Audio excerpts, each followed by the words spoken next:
Hello and welcome back to Hawthorne Homemaker. On today's episode of Cooking with Nicole, we are making hamburger steak, gravy, and some mashed potatoes.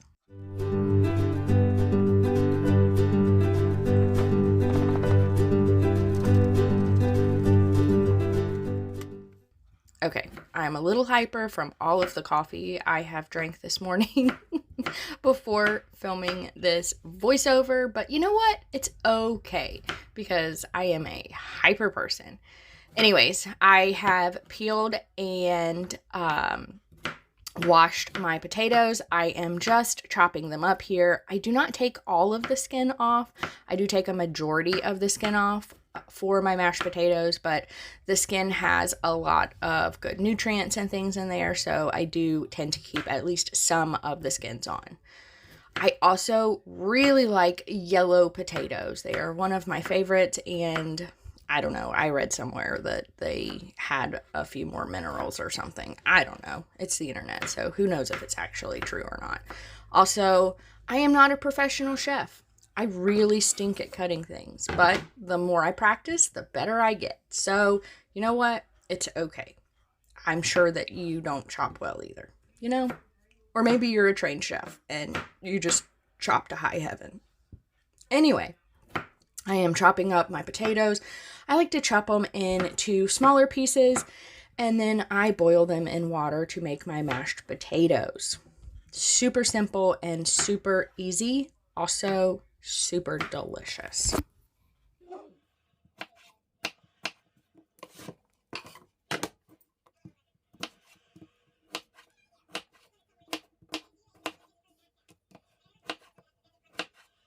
Once I had my potatoes all chopped up and my cast iron was very well preheated, I put my hamburger patties in my cast iron. For mine, I cook 4 hamburger patties. These hamburgers were from my cousin's cattle farm, J&S Lowland. They do ship, so if you are in need of some good beef, I highly recommend them. I love it. It's just great. I always season with salt, pepper, garlic powder. Yeah, there's a big blob of pepper on that one side. It's fine. Everybody eats it. It tastes delicious.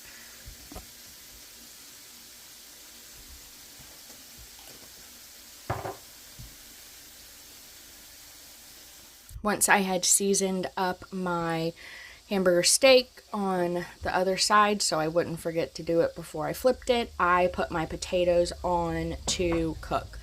I fill them up about an inch and a half above the potato line. I put it on high until it starts to boil, and then I drop it down to about 6.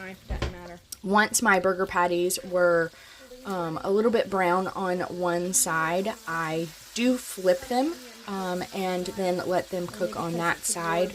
I don't fully cook them when I am in this step. I will cook them about 80% through. Then I will take them out and cook up my vegetables and then let them finish cooking in the gravy at the very end.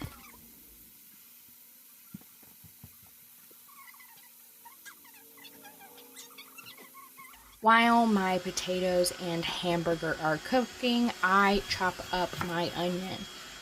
There are a few tricks to not cry with an onion. You can use a very, very damp cloth, wet paper towel, whatever you want, or use a really sharp knife. Christine on TikTok and Facebook also uses her Onion Goggles 3000. There are many ways to keep from crying with onions. I personally choose a very sharp knife. So that's what I got. I don't cry when I cut my onions.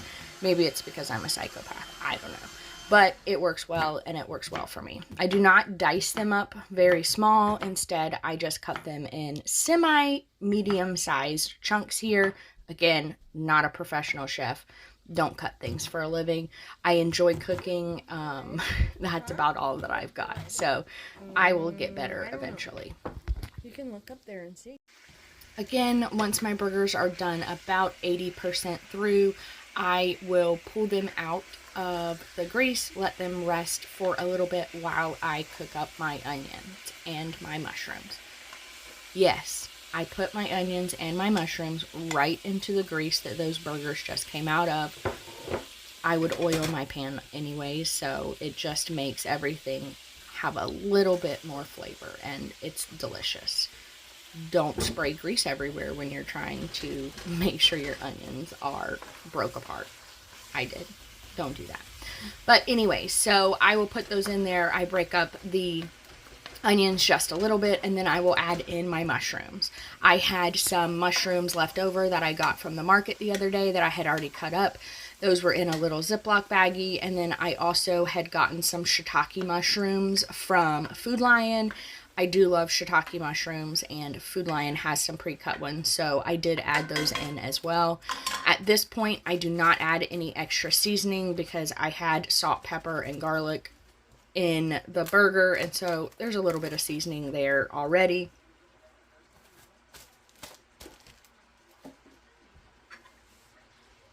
The vegetables are in there. I stir them well to make sure that they are coated in the little bit of oil slash fat that came from the burgers, and then I let them cook down until the mushrooms are fully cooked and the onions are transparent.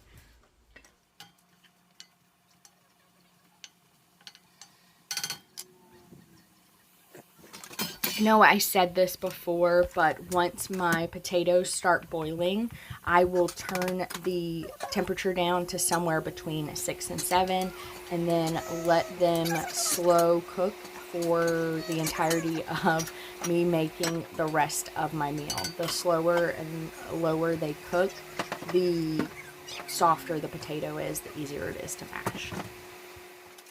Okay, so once the mushrooms and onions were cooked to the way that I like them, I add in 2 brown gravy packs. I just use the McCormick packs. They work well. I think they have a low sodium one maybe. I did not get those. I just used 2 regular brown gravy packs. Food Lion has a Food Lion brand. Walmart has a Walmart brand. Get what you want. This is what I used. So once those packets were in, I did start adding in some heavy cream. I add it in a little bit at a time, give it a stir, and then I just add it to the consistency that I want.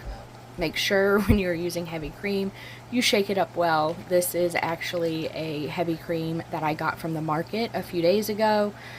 I believe it is Simply Natural. I don't remember what the brand is. I will link it down below, but they are a North Carolina dairy, and I love using their products. Their heavy cream is delicious. So put that in, give it a good mix. All in all, I wound up using 3/4 of this container. So how I measure the amount of heavy cream that I need to add is until the gravy gets to the color that I want it. And if I want the gravy a little thinner, I will add in some type of broth. I believe this was a bone broth that I added in. It's just a store-bought one from Food Lion. I think you can get it at Walmart too. But I just added in some bone broth. That is on my menu of things to make. I used the last of my bone broth the other day. And then, as always, a good chef always tastes their food. So I did taste the gravy to see where it was at. I needed a little bit more cream, so I did add that back in.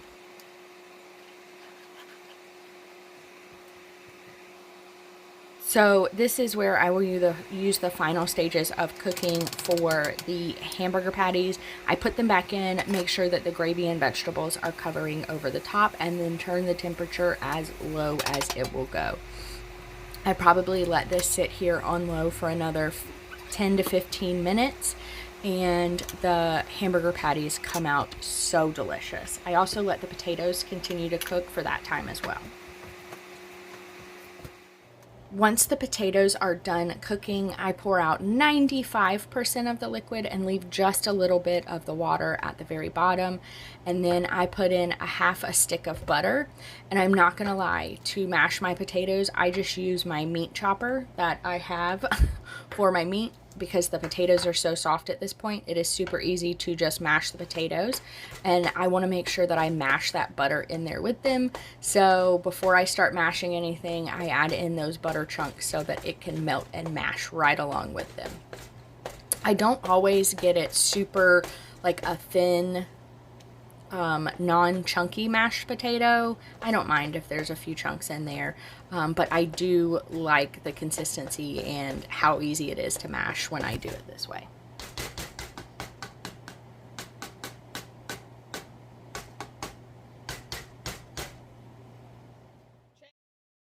Once I am done with my mashing, I will just grab my spoon, give it a quick stir to make sure that butter is melted good, and then I add in sour cream. I add in a bunch of sour cream and then a few splashes of heavy cream as well. So that finished off the rest of the container. And you saw that big chunk of heavy cream that came out of there. That is very normal. Heavy cream is very thick. Once I have all of that mixed together, I will do a taste test to see if it needs any additional salt or pepper.